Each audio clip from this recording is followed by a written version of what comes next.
ایک دن جناب سلمان نے کوفے کی مسجد میں بیٹھ کے علی سے پوچھ لیا تھا، یا علی یہ لوگ آپ کو خلافت کیوں نہیں دیتے؟ علی مسکرا کے کہا، آج سلمان میں تجھے اپنی حکومت دکھا کے آتا ہوں، میں تجھے بتاؤں کہ میری حکومت، تم کیا سمجھتے ہو کہ یہ چند لوگوں نے میری بیعت نہیں کی تو علی کو ان کی بیعت کی ضرورت؟ میں تجھے اپنی حکومت کا رقبہ دکھاؤں۔ یہ حدیث غمامہ کے نام سے کتب اہل بیت میں موجود ہے۔ غمامہ کہتے ہیں بادل کو، حدیث غمامہ بادل والی حدیث کتب اہل بیت میں تواتر کے ساتھ نقل ہوئی۔ معصوم نے فرمایا امیر المومنین نے کہ میں تجھے اپنی حکومت کا رقبہ دکھا کے۔ کچھ روایات میں ہے کہ جناب ابو ذر بھی ساتھ شامل تھے، کچھ میں جناب سلمان کو تنہائی میں ساتھ لیا، اور علی نے ایک بادل کے ٹکڑے کو زمین پہ بلایا۔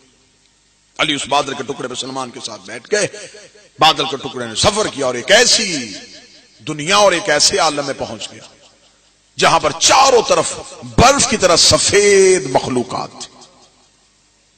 یہاں دوسرا رنگ نظر کوئی نہیں آ رہا، وہاں پر نورانی سفید تخت ہے جہاں پہ علی جا کے بیٹھے، خوبصورت جوان علی کے سامنے ایسے زانوں ٹیک کے بیٹھ گئے جیسے لائق شاگرد استاد کے سامنے بیٹھتے۔ نہ سمجھ آنے والی لہجے میں علی نے ان سے گفتگو کی، علی نے انہیں چند راز بتائے، عبادت کروائی، اور علی اسی بادل کے ٹکڑے پہ بیٹھے۔ ایک ایسی کائنات میں علی لے کے سلمان کو چلے گئے جہاں پہ سرخ یاقوت کی زمین تھی، سرخ یاقوت کا سورج سا، یاقوت ہی کا تخت۔ علی اسی تخت پہ جا کے بیٹھے، لوگ علی کے سامنے آ کے کھڑے ہو گئے نہ سمجھ آنے والے لہجے میں۔ پھر امیر المومنین بولے، بڑی لمبی حدیث کے ایک ایک کائنات میں ایک ایک عالم میں علی سلمان کو لے کے جاتے رہے، ایک ایک عالم میں سلمان چپ علی کو دیکھتا رہا۔ جب تمام عالمین کی سیر کروانے کے بعد علی نے کہا سلمان آنکھیں بند کر، سلمان نے آنکھیں بند کر کے کھولی، وہی کوفے کا ممبر تھا، اسی لکڑی کے ممبر پہ علی تھے، سامنے بیٹھے ہوئے چند لوگ تھے۔ جناب سلمان کی آنکھیں کھلی رہ گئی، منہ کھلا رہ گیا، جناب سلمان کی نہ آنکھیں بند ہو رہی تھی، سلمان نے آنکھیں پھاڑ کے صرف علی کا چہرہ دیکھ رہے تھے۔ امیر المومنین نے ممبر سے نیچے اترے، سلمان کی جھریوں والے ہاتھ پہ اپنے امامت کے ہاتھ کو رکھا، رکھنے کے بعد کہ سلمان تیری آنکھیں کی کھلی ہیں، اتنے غور سے میرا چہرہ کو دیکھ رہا ہے۔ جناب سلمان نے اپنے دونوں ضعیف ہاتھ علی کے قدموں پہ رکھے، رکھ کے ہاتھ جوڑ کر مولا مجھے صرف اتنا بتا آپ ہیں کون؟ آئے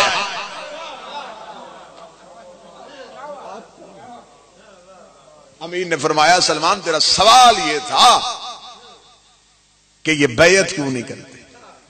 جس علی کی 18,000 عالمین میں حکومت ہو، چند جاہلوں کی بیعت مجھے چاہیے کیوں؟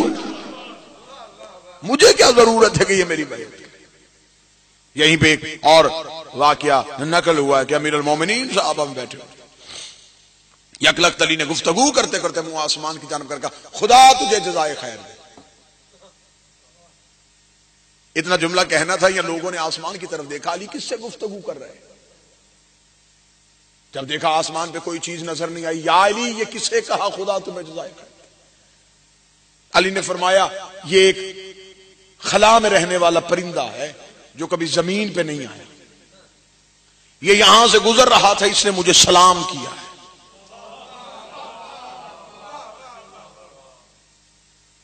لوگوں نے دیکھ کے کہا یا علی پرندہ بھی نظر نہیں آ رہا، آواز بھی ہم نے نہیں سنی، سلام کیسے کیا؟ علی نے انگلی کا اشارہ کیا، پلک جھپکنے سے پہلے پرندہ علی کی کلائی پہ آ کے بیٹھ گیا۔ صحابہ کہتے کہ اتنا خوبصورت پرندہ ہم نے اللہ کی کائنات میں پہلے کبھی دیکھا۔ اس پرندے کا آگے یوں علی کے ہاتھ پہ بیٹھنا تھا، علی نے اس پرندے کی طرف دیکھ کے صحابہ کی طرف دیکھ کے اللہ کا انطق فصیح اللسان، بول ذرا اس لہجے میں جسے یہ سمجھے، اس لہجے میں بول جسے یہ سمجھے، کیونکہ اگر تو اسی لہجے میں بولے گا جس سے تو مجھ سے باتیں کرتا ہے، یہ کہیں گے پتہ نہیں وہ چون چرا کیا کر رہا تھا، اور علی نے ترجمہ اپنی مرضی سے کر دیا۔ اللہ کا لطف فصیح اللسان، بول اس لہجے میں جسے یہ سمجھ سکے، اتنا کہنا تھا۔ پرندہ عربی زبان میں بول پڑا، بول کے علی نے کہا ابھی جب تو اوپر سے گزر رہا تھا تو نے مجھے کیا کہا تھا؟ اس نے کہا یا علی جب بھی گزرتا ہوں تجھے سلام کر کے گزرتا ہوں، کیونکہ تو میری بھی حجت ہے، تو میرا بھی مولا ہے، تو میرا بھی مولا ہے۔